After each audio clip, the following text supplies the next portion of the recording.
DreAllDay.com. Dre Baldwin, DreAllDay.com. Topic of this video is that there are no perfect outcomes, only trade-offs. I talked about this a little bit in a video I did a few weeks ago. From when you're listening to this, it was called the 80% rule, where I was explaining to you that no situation or person or whatever is going to give you 100% of what you want. You're probably going to get at the most 80% of what you want from any individual element. But if you combine, you put things together, you can build up to that 100%. And this goes right along with that. If any of you are familiar with an author by the name of Thomas Sowell, he's a very famous, very well known, I don't want to say famous, but he's very well known people who are readers, especially those of you who are readers of material that may not be, he's definitely not mainstream. A lot of his material has not been mainstream simply because he talks about some things that kind of go against the accepted narratives, but his are based in actual facts and evidence. But Thomas Sowell, he's the first person I ever heard use this phrase, that there are no perfect outcomes, there are only trade-offs, or no perfect solutions. Excuse me, only trade-offs. And that's what I want all of you to understand through what I'm going to share in this video, that everything you do, there is some type of trade-off that comes with it. Even if you are unaware of that trade-off, that doesn't mean that the trade-off does not exist. The trade-off does exist, you just might not know about it. So for example, I ran this morning. Since I stopped playing ball, the thing I like to do the most is running. So I ran this morning and I'm hitting the kind of numbers that I want to hit, getting into game shape when it comes to running and getting the paces that I want to hit. But if you run a lot, then eventually you're going to have any kind of nicks, aches, pains, bruises, your calf. You might have a calf situation. I had a calf situation a few months ago. Then you might have your hamstring might bother you, or your knee might start bothering you. Something's going to come up. You run often enough because you're doing something over and over again. Something's going to come up. For example, at my place today, the sink started flooding underneath the sink. Like one of the pipes is loose, so every time you turn the water, all this water comes flooding out and is all over the floor, and we waiting on maintenance to come and fix it. It's one of the things that happen when you have a home. There's something that's going to go wrong and somebody got to come and fix it, or you got to fix it, or whatever the situation is.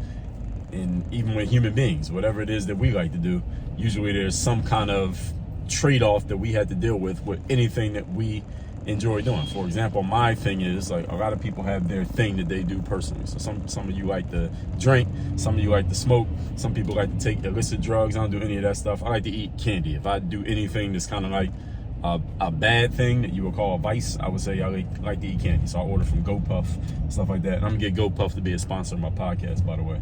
I might as well, since I'm ordering from GoPuff like I'll say every other week. I'm gonna get them to sponsor my podcast. But if you eat a lot of candy, what happens? Well, you better make sure you're flossing and brushing your teeth, and you're probably gonna have to spend a good amount of money at some point at the dentist, because you're gonna get cavities a lot sooner than the average person will get cavities simply because you're eating candy all the time. So this is one of the trade-offs. This is just the trade-offs that happen in life, and this is just how it goes. If you want to eat healthy, for example, I'm about to go to Whole Foods and get some produce. The stuff at Whole Foods costs more than the stuff at the local grocery store, some cheap grocery store. Or if I wanted to eat less healthy, like organic and things like that, it costs a little bit more money. But I'm willing to make that investment. That's the trade-off that I'm willing to make. And all of you should understand, anything that you want to do in life that is quote unquote good or better or whatever it's going to be, there's some type of trade-off that you need to make there. Whether you are aware of it or not, the trade-off is still occurring. So what's another example? If you want to perform at a higher level business-wise, that means you're probably going to have to spend money on getting access to people who have insights, information, strategies, and processes that will help you perform at a higher level. Like, I have a coaching program. Y'all heard me talk about Work on Your Game University. In that university, we have courses, we got physical things we mail out, and I also have a coaching program. And in my coaching program, listen, my coaching program is not the cheapest program on the market. I'm not Walmart when it comes to coaching. There are other coaches who charge less money than I charge. But at the same time, the people who end up working with me understand, everybody hears the phrase, you get what you pay for, right? And the reason that people say that is because when you invest more money, usually you're investing in higher quality material. And especially if you're dealing with someone who is proven to have worked with the kind of person that you are, or work with the kind of challenges that you present.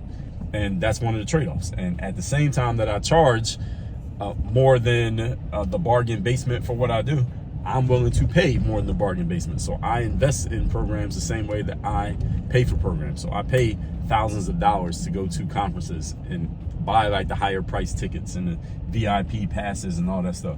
I invest in mastermind programs and coaching programs that cost tens of thousands of dollars. Why? Because I'm paying for it. I'm not doing it just so I can get on YouTube and say to y'all, hey, I spent a whole bunch of money on something. What does that do for you? Nothing. The reason that I do that is because these people, based on my assessment and my educated observation, is that these people know how to help me get the outcome that I want. And the investment that I'm making these people is nothing compared to what I'm going to make on the back end once I start applying what they're going to teach me. And this is just again, I'm just giving y'all different examples here. When I say there are no perfect solutions, only trade-offs, that doesn't necessarily mean these are bad things. It doesn't necessarily mean it's something that you will dread or dislike or something that's bad for you. It just means that if you want to get this outcome, there's something that you have to give for it. Everybody understands that in life, you get what you give, right? You only get out of a situation what you put into a situation, and you got to put something in if you want to get something out. That's just the way that it goes in life. That's the way all of life works. So the question for you is, what are you willing to endure in order to get the outcome that you want? I'm here at a red light. I can't even see the light. You know when you ever pull up to the light and you're so close to it that you can't even see the lights? So the lights are all the way up there. I got to lean forward so I can see the light.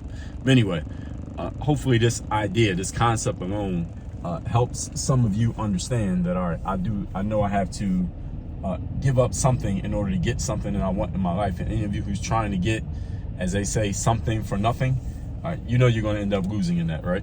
Even if you feel like you're getting away with it right now, you're getting something but not actually giving up anything, eventually that's going to catch up to you, right? Everybody understands that, right? This is just the way the game goes, the way life works. It is set up in this way that it's impossible to get something without giving something up. All right, and this is just what it is. So the question is not whether or not you can get away with it, because you can't. The question is, what are you willing to willingly give up so that the world doesn't have to come extract it from you? It's easier if you just give it to them than they had to come take it from you. It's kind of like paying the IRS. It's easier to just pay the bill than have them come after you and take it from you, because if they take it from you, they're going to take it from you in a way that's probably very uncomfortable for you. But if you pay it, at least you're in control of the process. So with all that said, a couple of things. First of all, text me, get my daily motivation text.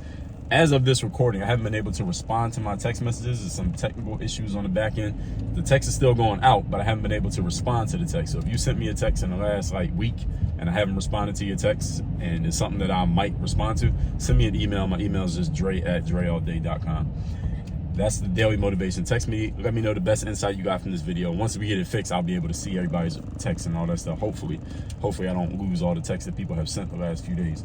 And the other thing is, go to workonyourgameuniversity.com. That's where you can get into my university, get access to my courses, my coaching programs, and all the rest. Again, that's at workonyourgameuniversity.com. Work on your game. Dre all day.